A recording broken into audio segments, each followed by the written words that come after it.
I love it. I love it. I love it. Look at this. This is the greatest thing I've ever seen. Hey, I'm not surprised.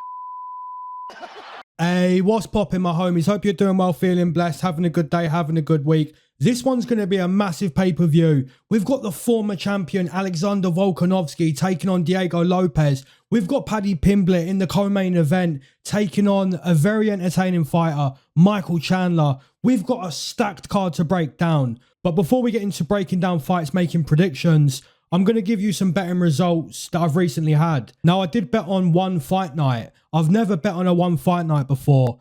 And I'm never going to bet on a one fight night ever again. I got dusted betting on one fight night. I did have a nice cross promotion parlay with Braga in the PFL. Parlayed with Max Holzer in Octagon.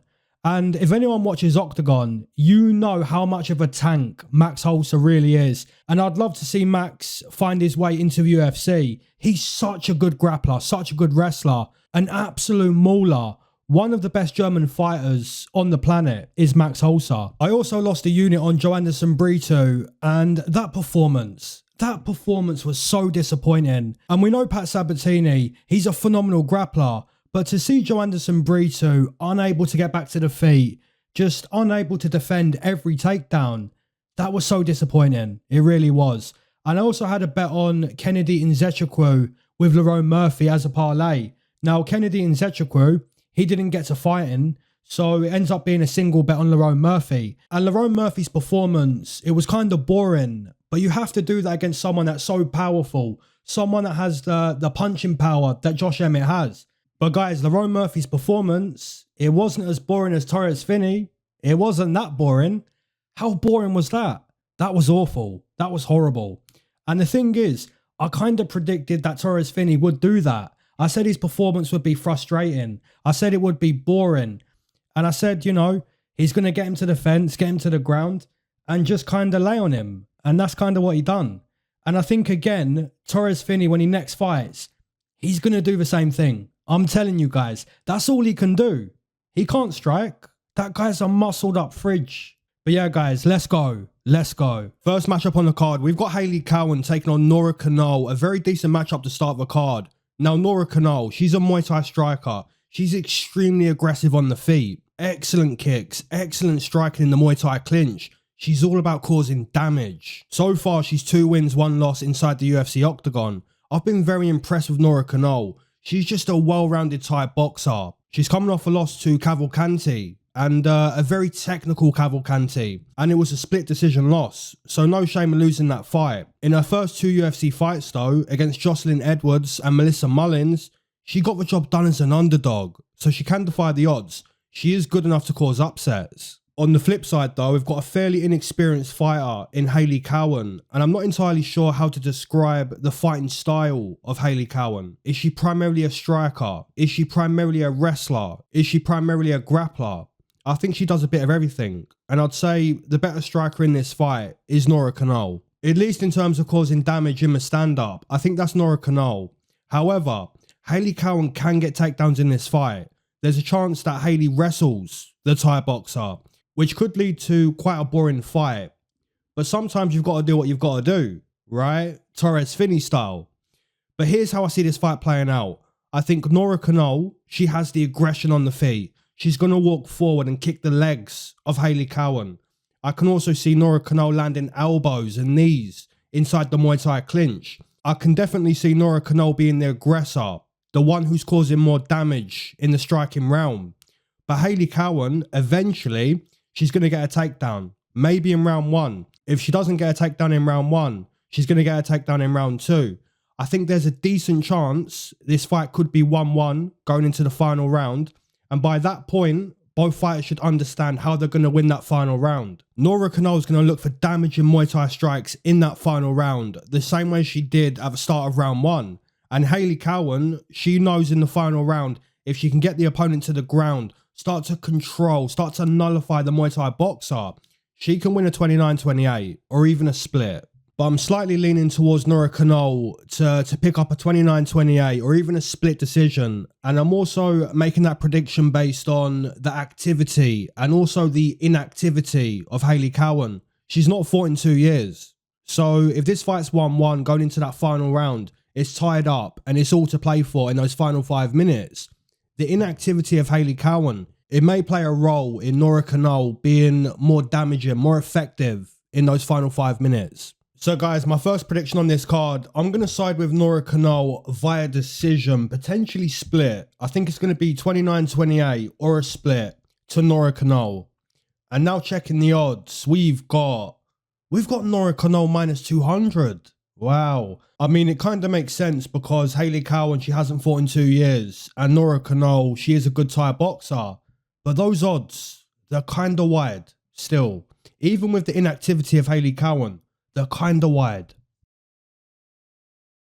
Next matchup, we've got Tresean Gore taking on Marco Tulio. And my first statement for this fight is, I believe it's a mismatch. I believe one of these fighters has a much better chance than the other. Now, Tresean Gore, he's quite inexperienced. He fought on The Ultimate Fighter, where he done pretty well. He showed to be very powerful in the punches on The Ultimate Fighter. However, guys, in the UFC, he's very inexperienced. He's only got 7 professional fights, and it really showed when Cody Brundage was able to stop him. Cody Brundage TKO Tresean Gore, and that says it all. He is on a 2-fight win streak, though. Back-to-back guillotine stoppages for Tresean Gore. His power is good, but his cardio, not too much. His output ain't the best. He's not really a kicker. I just feel he's lacking that experience to really become a contender or to really become someone who's respected in the UFC. However, on the flip side, we've got Marco Tulio, and his UFC debut was nothing but impressive. Mark my words, Marco Tulio is a problem. I'm telling you guys, Marco Tulio, he's a problem. He's extremely powerful with his punches, with his boxing. He's accurate, he's precise. He's a deadly puncher, a deadly boxer. He's got some powerful kicks to go with the punches.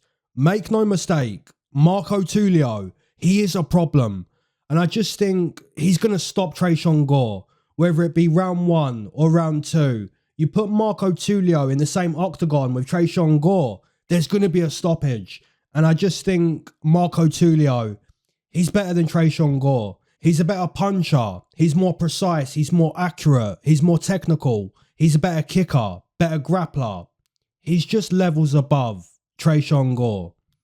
And now checking the odds. We've got Marco Tulio minus 400. I was expecting closer to minus 900. You know what I'm saying?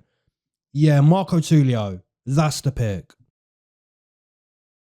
Next matchup, we've got Sumudaerji taking on Mitch Raposo, and Su is a very, very sharp striker.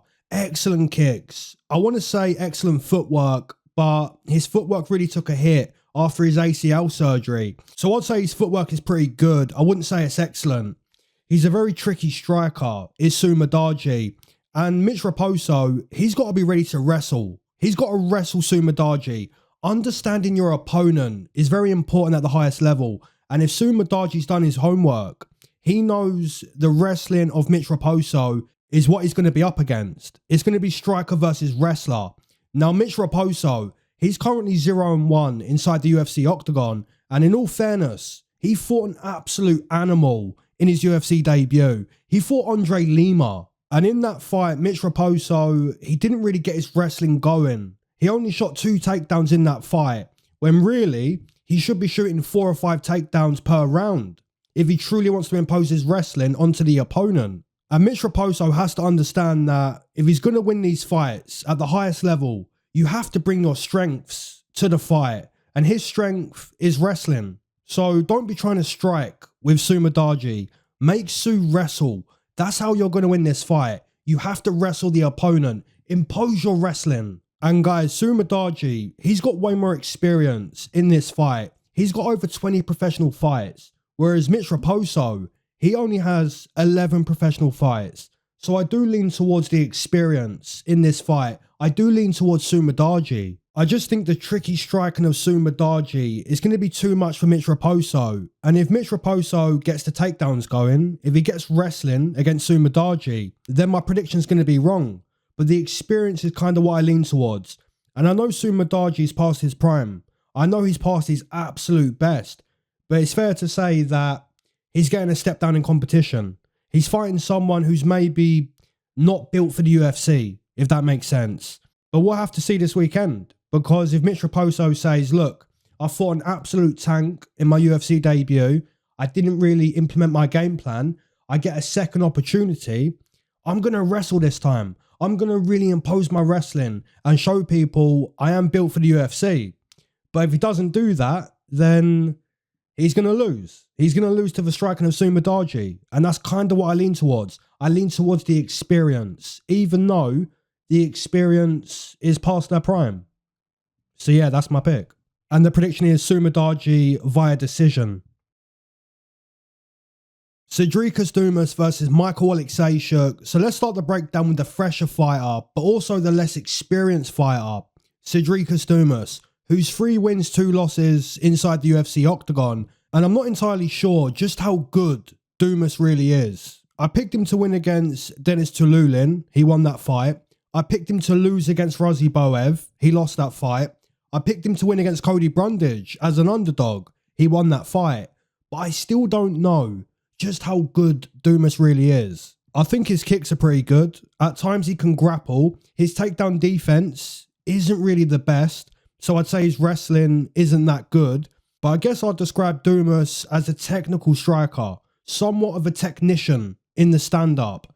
On the flip side though, we've got an absolute dog. And that's a fair description of Michal Oleksiejczuk. He's got that dog-like mentality inside the octagon.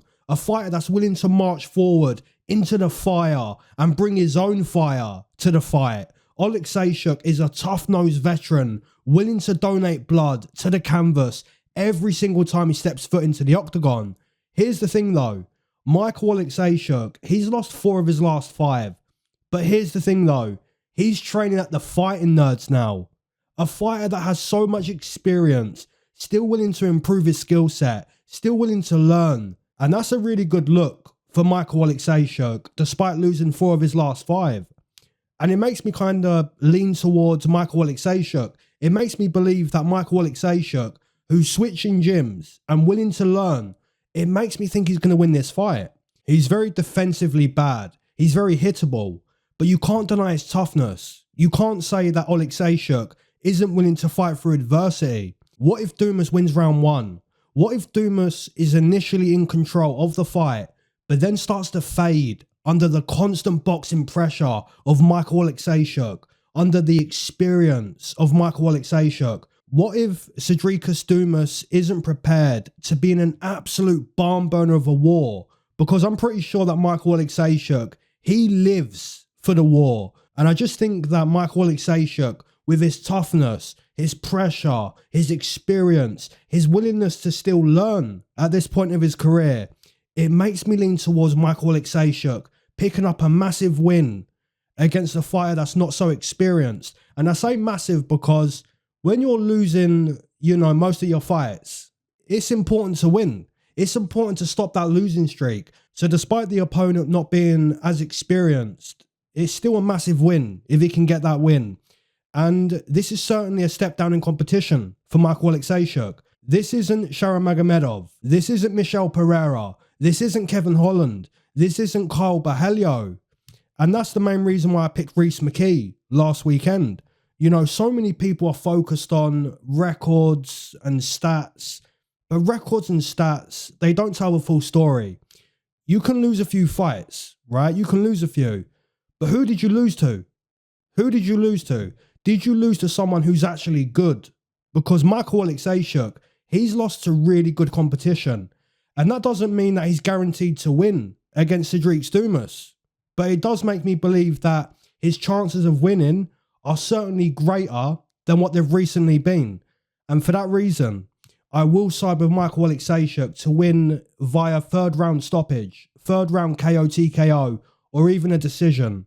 My prediction, give me the Polish fighter, Michal Oleksiejczuk. and checking the odds, the bookie has Michal Oleksiejczuk minus 200. Even though he's lost 4 of his last 5, they still put him as a 2-1 favourite. Next matchup, we've got Darren the Damage Elkins versus Julian Erosa. Now here's the thing with Darren Elkins, and I'm sure you guys already know this. He's got the defense of a blind man. His defense is truly awful. He's basically a punch bag. He's a magnet for punches coming his way. It's almost like he doesn't even try to avoid the punches of the opponent.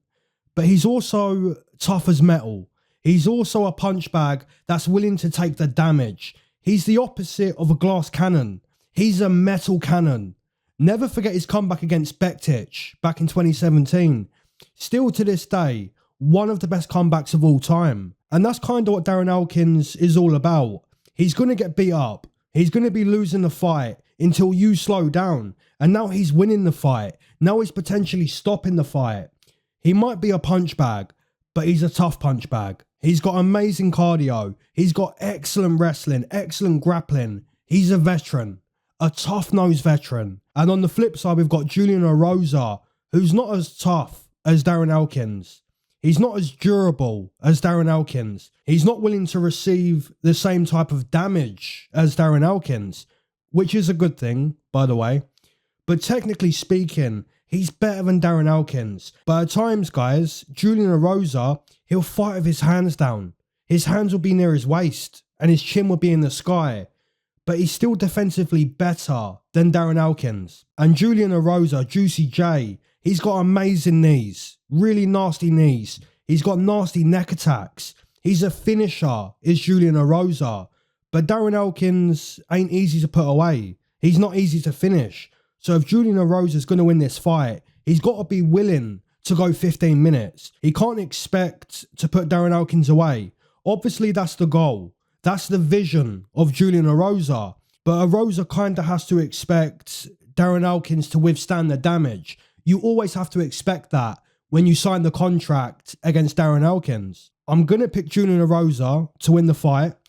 I think he's going to win via decision or find a very late submission. And Julian Erosa, he's got very dangerous Darce chokes. Very dangerous Darce chokes. And I kind of feel he can pull off a neck submission. You know, he can attack the neck late on and find that submission.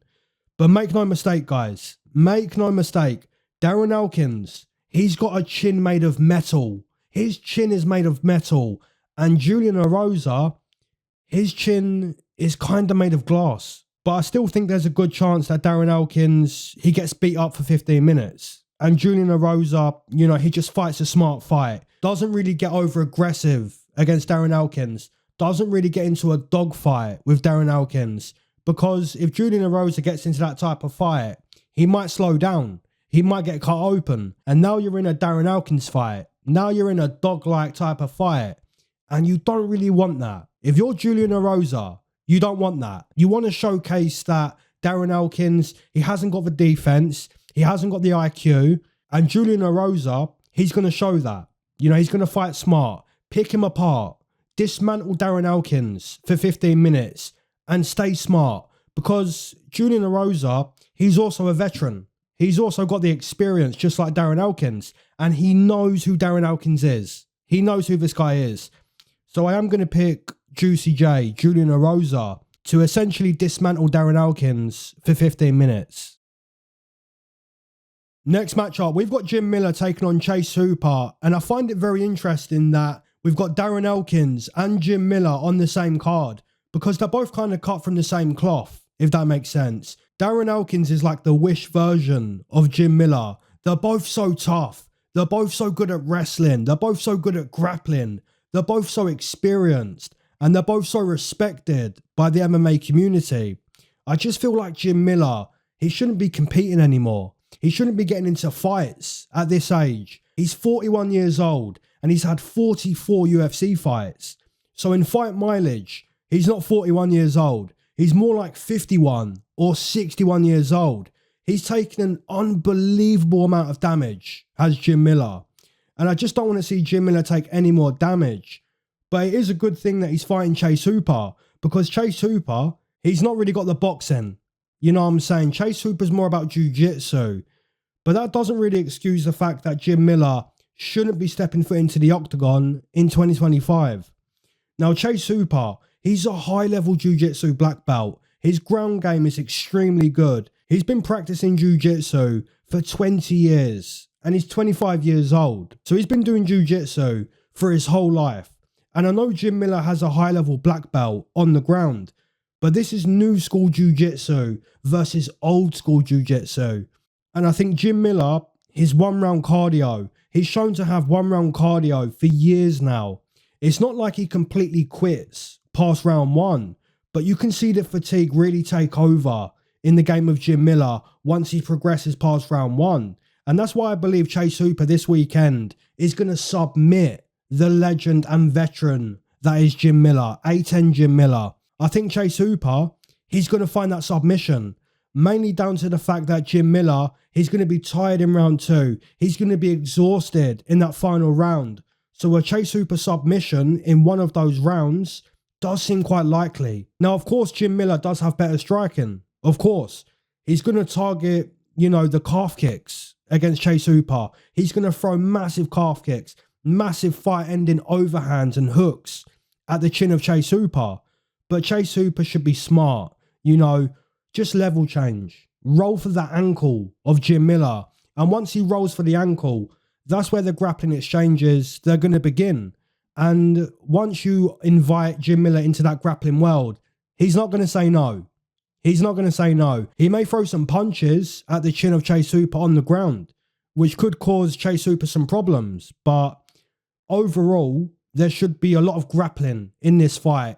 And once we leave round one, you're going to see a very fatigued Jim Miller, a very old and fatigued Jim Miller in that round two. And that's where the new school of jiu-jitsu, the high-level black belt of Chase Hooper, it's really going to show. So guys, for me personally, I will be siding with Chase Hooper to find that submission. I think he's going to submit a very fatigued, a very old Jim Miller once he leaves round one. So round two or round three for Chase Hooper to find that submission.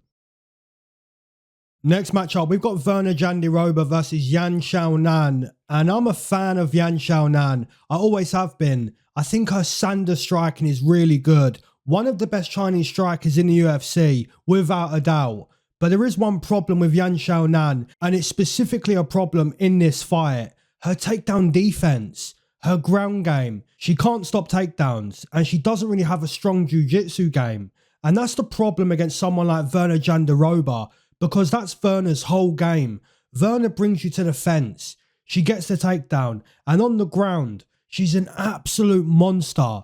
So Xiaonan, she has to be at her absolute best in this fight. She can't be 9 out of 10. She can't be 9.5 out of 10. She has to be 10 out of 10 to win this fight.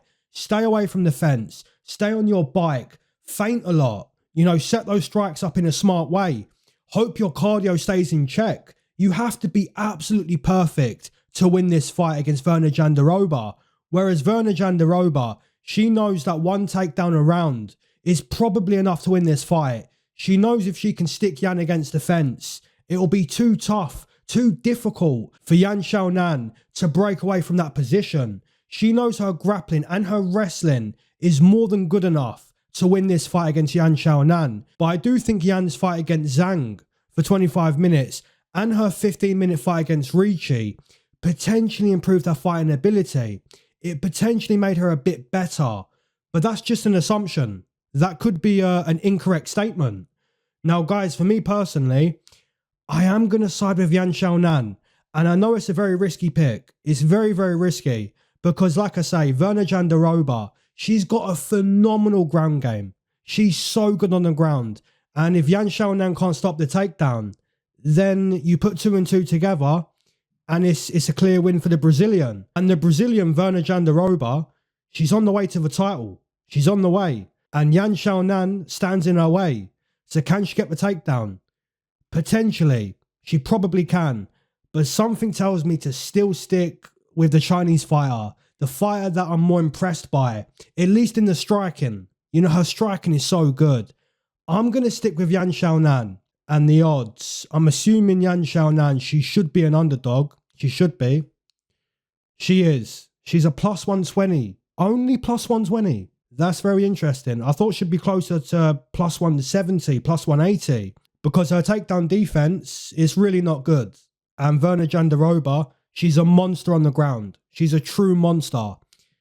I'm still sticking with Xiaonan though. That's an underdog pick. Next matchup, we've got Dan 50k Ige versus Sean the Sniper Woodson. And we're starting to really heat up now. We're really heating up on this card. Sean Woodson's one of my favourite fighters. Every time I break down Sean Woodson, I always mention that he's got this overpowered broomstick build. He's very tall. He's very skinny. He's got that broomstick build. And trust me, it's very overpowered. He's such a good boxer. Excellent with his jab. And he'll work off that jab. He'll work off the jab beautifully. And he rips to the body.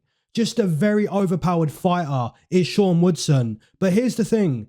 Dan Ige doesn't turn down no fights. Dan Ige doesn't turn down no battles. Dan Ige is the definition of whoever, wherever. He's one of the most respected featherweights in the UFC. He's very powerful. He's got knockout power. He's got knockdown power.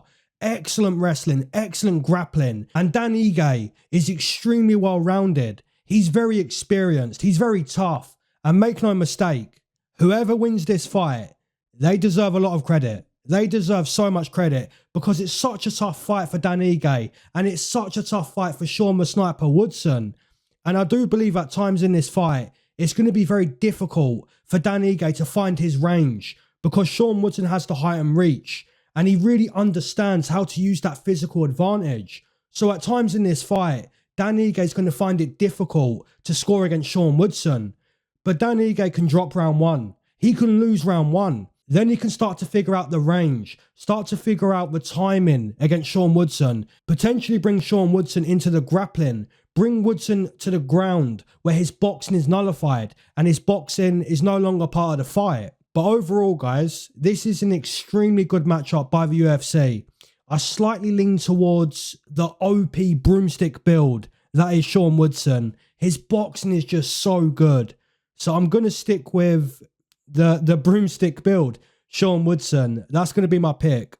I'm going to take Sean Woodson via decision because you ain't stopping Dan Ige. You're not doing that. Dan Ige's too tough. He's too experienced. You ain't stopping that. Next matchup, we've got Nikita Krylov taking on Dominic the Devastator Reyes. And this is an absolute banger. And I think Nikita Krylov, he's a very respected light heavyweight, but he's not fought in 2 years. And I'm not entirely sure why that is. But obviously, it's not a positive to not fight in 2 years. That has to be a negative. Whereas Dominic Reyes, he now finds himself on a 2-fight win streak. I did pick him against Dustin Jacoby as a plus 200 underdog for the obvious reason that Dustin Jacoby, he's not a boxer. He's a calf kicker. And if you look at who Dominic Reyes has been losing to, it's mainly power punchers. And Nikita Krylov is definitely a step up in competition from Dustin Jacoby and Anthony Smith. But I do believe Dominic Reyes can continue his win streak. I do believe that. I think Reyes is more technical than Nikita Krylov. Whereas Nikita, at times he can be very reckless. He doesn't manage his cardio too well. And against a southpaw technician, Reyes is a brilliant southpaw striker, a technical striker. Against someone like that, you can't really afford to get too tired. So guys, although Reyes has a glass chin, although his chin is very dusty, I do think he can TKO Nikita Krylov or potentially win on the scorecard. So my prediction, I'm going to take Dominic the Devastator Reyes to extend his win streak and to get a nice win over a very respectable Nikita Krylov. And the odds have Dominic Reyes plus 160, plus 170. So that kind of makes sense because it is a step up from Anthony Smith. It is a step up from Dustin Jacoby. But I think he can win. And also, like I mentioned, look at the inactivity of Nikita. He hasn't fought in 2 years. And Dominic Reyes, he's got the momentum. He's got the confidence on his side. So yeah, my pick. Give me Dominic Reyes. Next matchup, we've got Yair Rodriguez taking on Patricio Pitbull. And this is going to be a phenomenal fight. And guys, in my opinion, one of the toughest fights to predict on this card because Yair Rodriguez, his kicks are phenomenal. If I ask you guys to name some of the best kickers in the UFC or some of the best kickers you've ever seen, maybe you'd start with Edson Barboza, but then you'd quickly name Yair Rodriguez. The kicks of Yair Rodriguez are just phenomenal. However, I think Pitbull is a much better puncher. I think he's a much better boxer and he's got more chance at landing a devastating bomb with the hands. But Yair Rodriguez, he could manage the range. He could keep Pitbull at the end of the kicks and that's how he's going to win the fight. If Pitbull can't get on the inside, how's he going to score? There's also a chance that Pitbull, he maybe goes for a takedown, potentially submits Yair Rodriguez, but I do think it's more likely to be a stand-up fight than a grappling fight. But I do mention the takedown threat because it's a possibility. You know, it's something that Pitbull could do in this fight. But guys, it's a very tough prediction to make. It's a very, very tough pick. I kind of lean towards Yair Rodriguez managing that range, but I'm not going to pick that. I'm not going to pick Yair Rodriguez. I'm going to pick Patricio Pitbull to eventually get on the inside, to eventually get past the kicks of Yair Rodriguez and maybe to drop and stop Yair Rodriguez. So I'm going to take Patricio Pitbull via KO TKO. And the odds have Yair Rodriguez minus 200. 2-1 favourite. I mean, if he keeps Patricio Pitbull on the outside and just kicks him, just doesn't allow him to get past those kicks and just continues to fire the kicks, manages the range. You know, he's so dynamic. He's so technical, is Yair Rodriguez. But if the fight turns ugly, if Patricio Pitbull gets on the inside and forces Yair Rodriguez to really stand his ground, to stand his base and throw punches, then in that case, I do like the underdog. So my prediction is going to be Patricio Pitbull.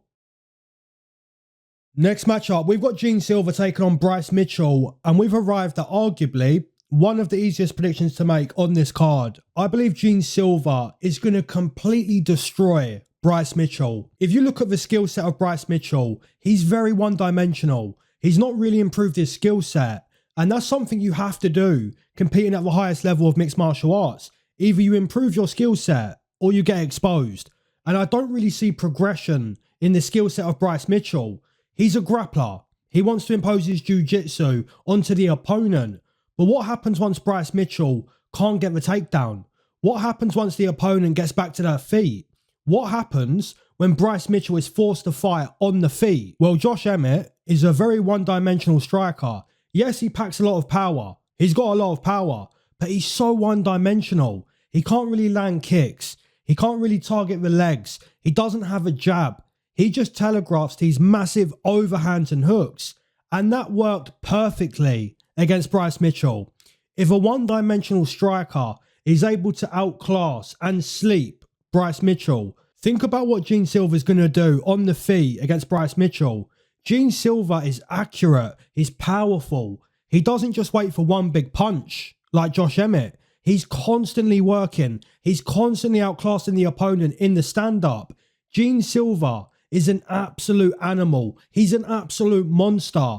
And Bryce Mitchell, in all fairness, he's a one-trick pony. He's a grappler. You've got Gene Silva, who's training at the Fighting Nerds, you know, getting better day in, day out. Then you've got Bryce Mitchell, who's training in a farm shed. With who? He's training by himself, you know, isn't progressing, isn't getting better. He's a one-trick pony going up against an absolute monster.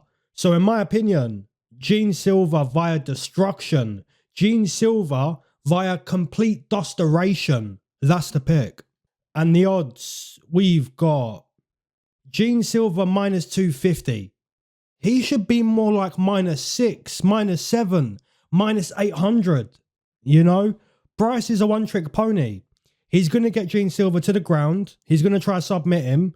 Gene Silva's going to get back to the feet and punch his head into another galaxy.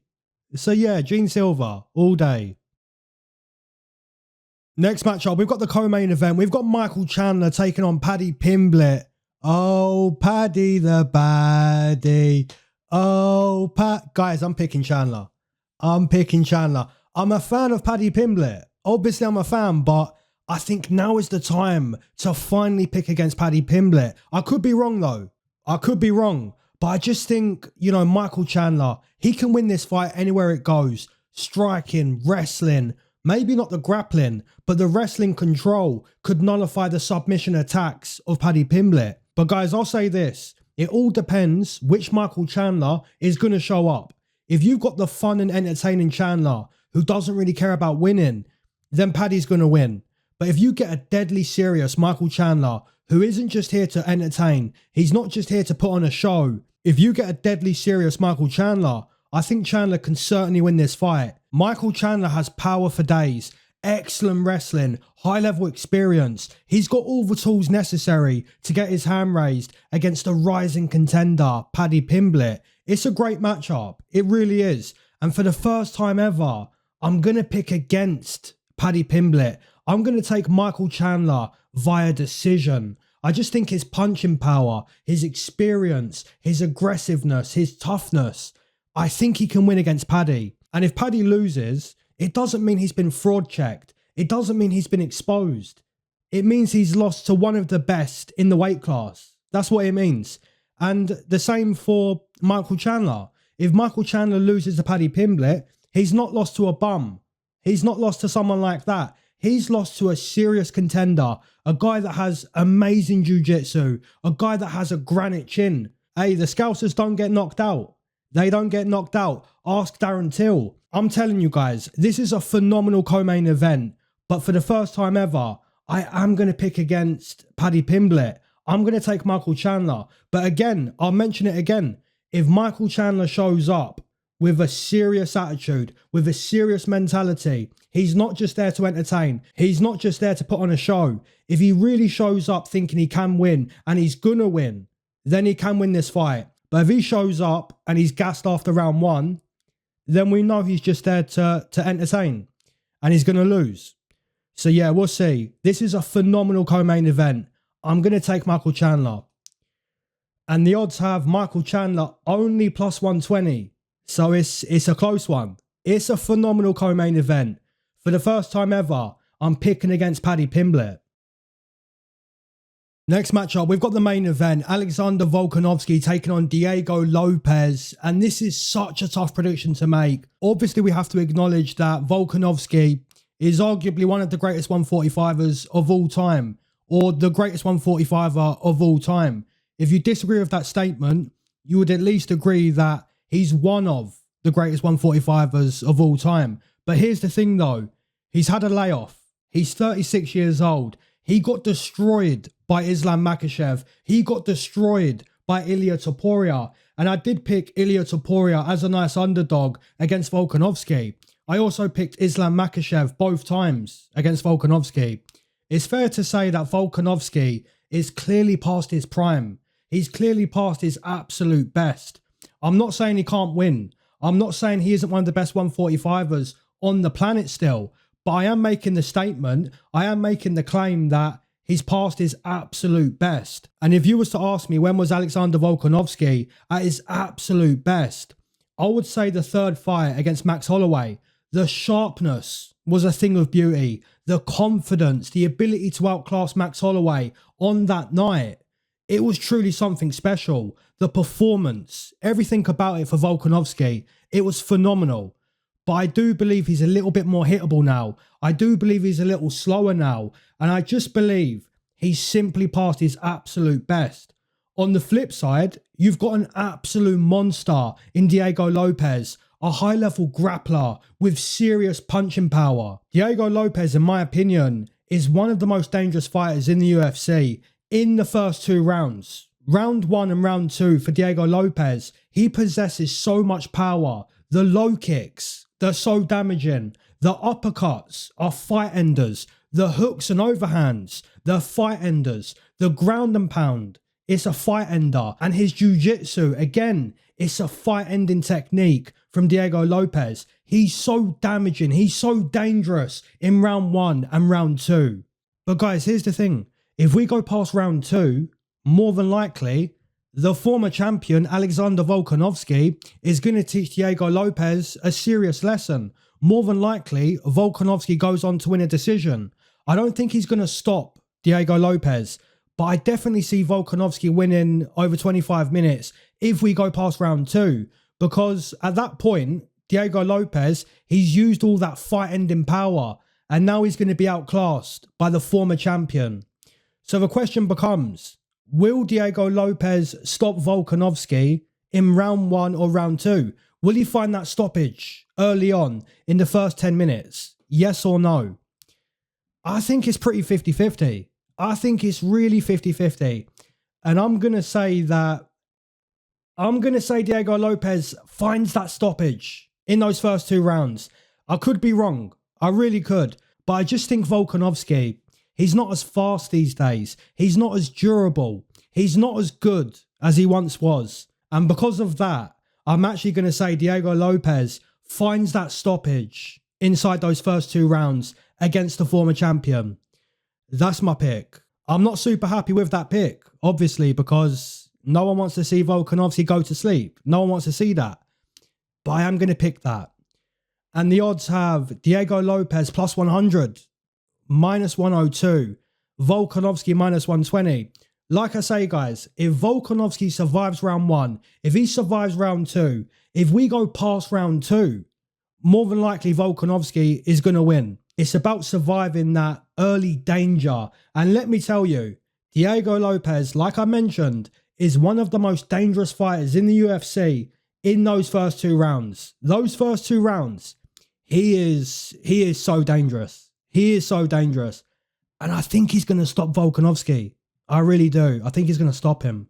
As always, my homies, drop down your main event, your co-main event, your Money City plays, your doubles, your single bets, your parlays. Drop all that good stuff in the comment section below. And as always, keep your eyes to the sky, never glued to your shoes. Enjoy this amazing stacked card. Peace.